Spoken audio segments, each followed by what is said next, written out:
कील बनकर बार बार छुपते हैं, उसको एक बार ही हथौड़ा ठोकर निपटा देना चाहिए, ऐसा मेरा विचार है। आपसे कहना चाहता हूं, आप चाहते हो रविंदर सिंह जीते? आप हाथ खड़े कीजिए, रविंदर सिंह जीतना चाहिए, जीतना चाहिए। तो आपके गांव के बाहर एक गेट लगा दो, किसी की पार्टी की एंट्री नहीं होगी, रविंदर सिंह ही जीतेगा। अभिमान की लड़ाई लड़नी है तो खुलेआम लड़नी पड़ेगी, चापुर सीजन में लड़नी पड़ेगी। गेट के बाहर लिखते रविंदर सिंह की एंट्री और किसी पार्टी की एंट्री नहीं होगी, ये स्वाभिमान की लड़ाई होगी।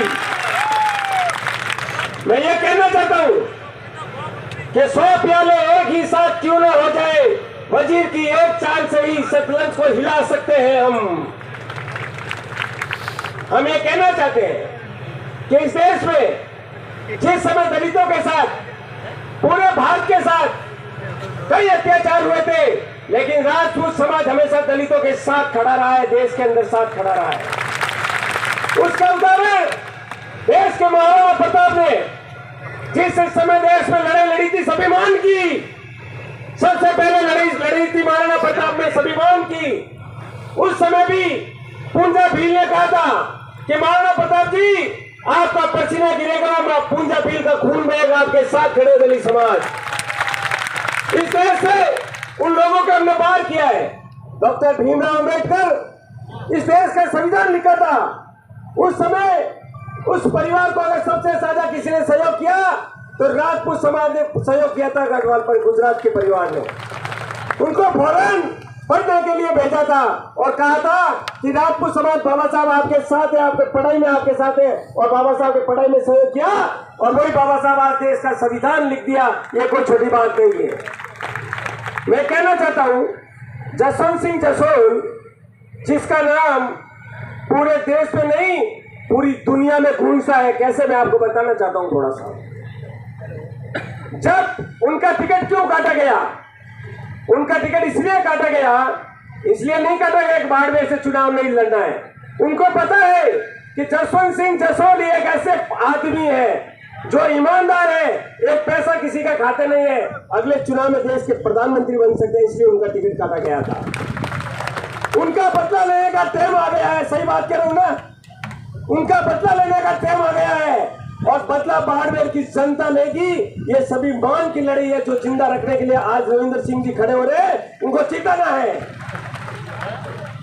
जिस आदमी ने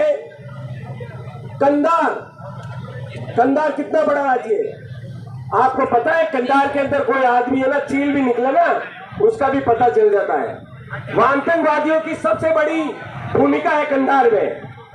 उस कंधार में जब आतंकवादियों ने हाईजैक किया था एयरप्लेन और यह कहा था कि यह प्लेन उस समय छोड़ा जाएगा जिस समय हमारे आतंकवादी छोड़े जाएंगे। पूरे बात जरा गौर से सुनना कि राजपूत समाज क्या होता है, थोड़ा मैं समझाना चाहता हूं आपको। उनको यह कहा था कि कंधार में हाईजैक हो गया प्लेन, पूरा देश कहने लगा कि इतना बड़ा प्लेन हाईजैक हो गया, हर आदमी की जबान पे था कि सभी भारतीयों को हाईजैक कर बंदी बना दिया गया है। कई नेताओं को कहा गया, बिहार, उत्तर प्रदेश, एमपी, गुजरात के नेताओं को कहा गया कि एक कंधार एक नेता को साथ जाना पड़ेगा, एक कंधार में एक नेता को साथ जाना पड़ेगा तो हाईजैक ये छोड़ा जाएगा। तो लोगों ने क्या कहा पता आपको? कुछ लोगों ने क्या कहा आपको पता है? लोगों ने कहा हम नहीं जाएंगे, वो आतंकवादियों का इलाका है, हमको मार देंगे। यही जसवंत सिंह बाड़मेर से निकले थे एमपी, इन्होंने कहा था मैं जाऊंगा जनता के लिए और भारत के लिए मैं जाऊंगा, इस स्वाभिमान की लड़ाई है, ये मैं लड़ूंगा। वो अपनी जान हथेली में लेकर गए थे और वहां से सभी लोगों को छुड़ाकर भारत लाए थे। वो है जसवंत सिंह। जसवंत सिंह कौन है? जसवंत सिंह बहुत बड़े आदमी है। आपको एक खुशखबरी दे दूं मैं कि जोधपुर का जो एम्स हॉस्पिटल है, उस एम्स हॉस्पिटल में मैं 2 साल से लड़ाई लड़ रहा हूं कि इस हॉस्पिटल को लाने वाले जसवंत सिंह जसोल है और यह उसकी मूर्ति, उनकी मूर्ति लगनी चाहिए। मैंने एप्लीकेशन मूव की है और दुनिया की कोई ताकत उसको रोक नहीं सकते रहने के लिए। और एम्स के अंदर जसवंत सिंह जसोल की प्रतिमा लगेगी, उसे कोई रोक नहीं सकता। इसके लिए चाहे मुझे बलिदान होना पड़े, मैं होकर रहूंगा।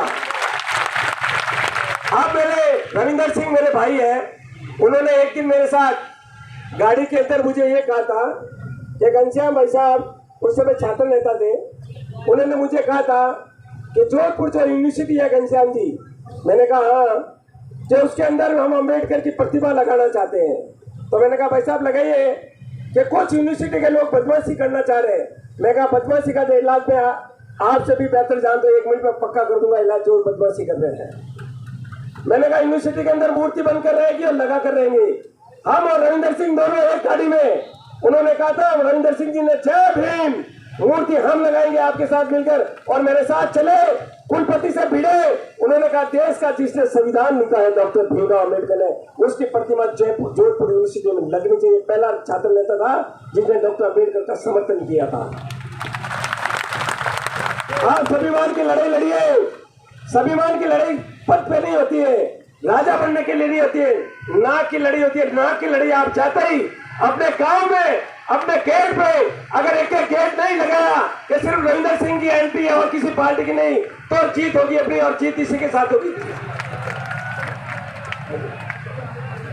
Thank you sir. Ravinder Singh ji पधार चुके, धन्यवाद। जय